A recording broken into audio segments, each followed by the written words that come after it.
In this video, we are going to cover a company called Calibrate out of New York. So, as always, we're going to start with the glassdoor reviews. So we land on this interviews page. So there's 44 interviews. That's a pretty good threshold for content. So here we see positive 41%, negative 48%, and neutral 11%. So another case study where the negative percent of feedback is higher than the positive percent. This is also really interesting. 82% of people applied online and 18 got reached out to by the recruiter. So it just appears that there's an opportunity for Calibrate from an employee referrals perspective. You should see at least some percentage of that. And then again, 2.5 average difficulty. Usually on Glassdoor, you're seeing a difficulty range typically of about 2.5 to 3 on average. So like always, we're going to go into the Word document to kind of look through the feedback. And this is what it looks like. They have a couple pieces of recent positive feedback and then some negative experience. I'll only go back as far as 2022, but just to go high level, just to make it easier for this video, let's just go into the doc. So I wanted to highlight this one because this specific interview feedback, a poor experience with the CEO, Isabel, this was feedback from this year. And it's just a good opportunity to note, like anytime we see negative feedback coming from the person who leads the organization, just something we want to be looking at. Also, these were the items that came up in terms of poor interview process. So overall bad candidate experience was mentioned multiple times. Lack of interviewer interaction and engagement. These are two common themes you'll see. Late to the interview was mentioned multiple times and without any empathy, just showing up late and starting the interview. Last minute rescheduling was mentioned more than one time.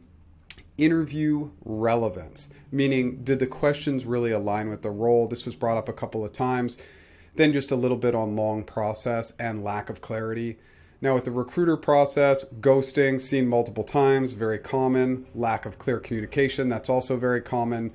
Candidate experience, and then just overall lack of organization. And then the only other item I wanted to note was there were no responses to any of the negative feedback, meaning as an organization, you can always leave comments on the negative feedback and try and improve the overall candidate experience. We didn't see any of that there.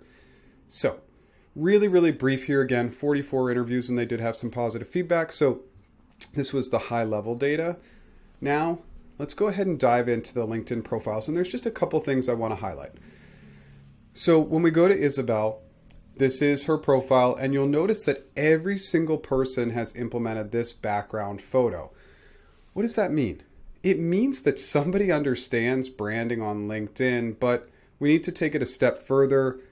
This LinkedIn background photo is good, but it doesn't tell me anything about the organization. So I land here and it doesn't tell me a specific message. And we're going to see that show up in a couple of other places.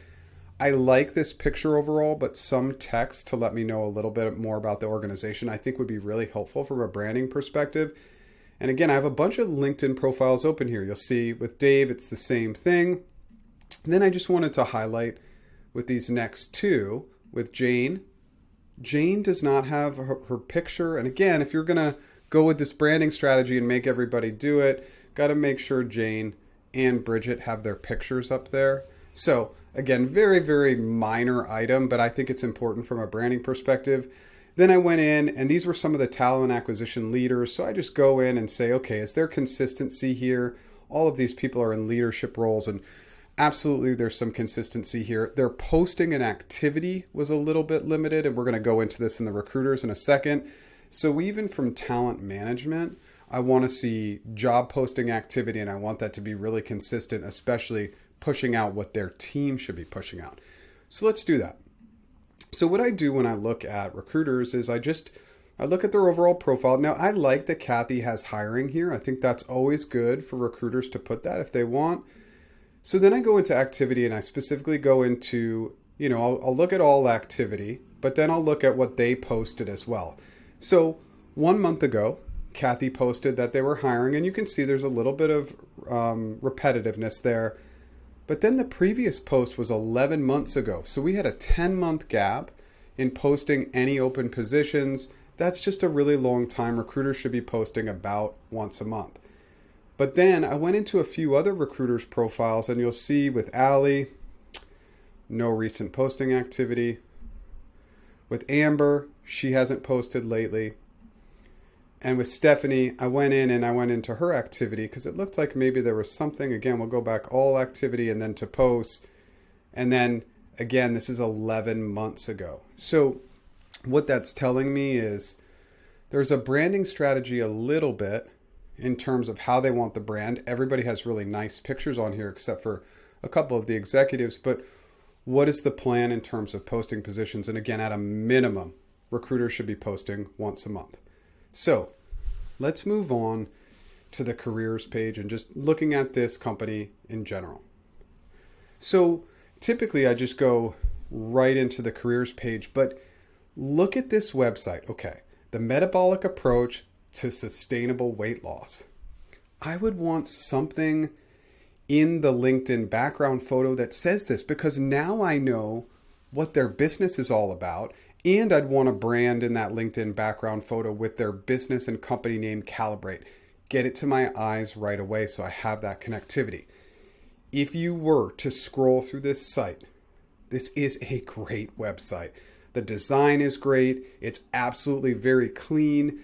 If you go to any of these pages, just look at how good this website is. It's a great website. So why am I highlighting why it's such a great website? Well, this is what happens when you land on the careers page.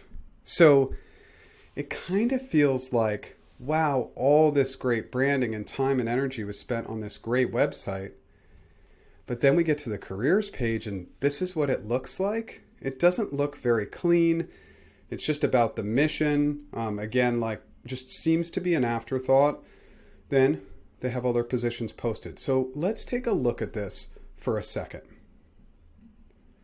So Product Designer 2, this is a role based in New York City. So we've seen the mission on the careers page. Then the mission is restated here.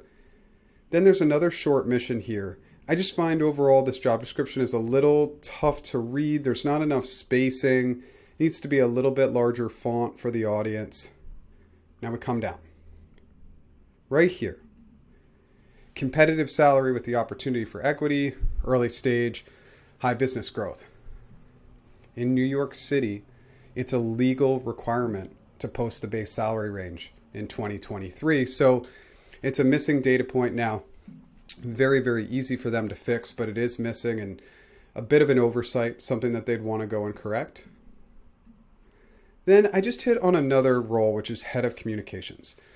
So again, another role posted for New York. Now look at here. Our mission is written here. And then it's duplicated here. So now I've seen it on the careers page. Now I'm seeing it on the job description, not once, but twice. And so again, it just doesn't look very clean. And these are very, very simple fixes. Calibrate could go in and fix the job descriptions, but the job description should have 100% consistency. So if you're going to put the mission in there, just put it in one time.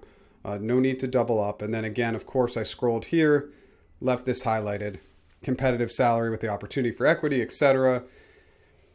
It's illegal to not have those posted, and they can be fined for not putting those up there. So these are a couple of easy opportunities for Calibrate to just respond to some of the negative feedback on Glassdoor.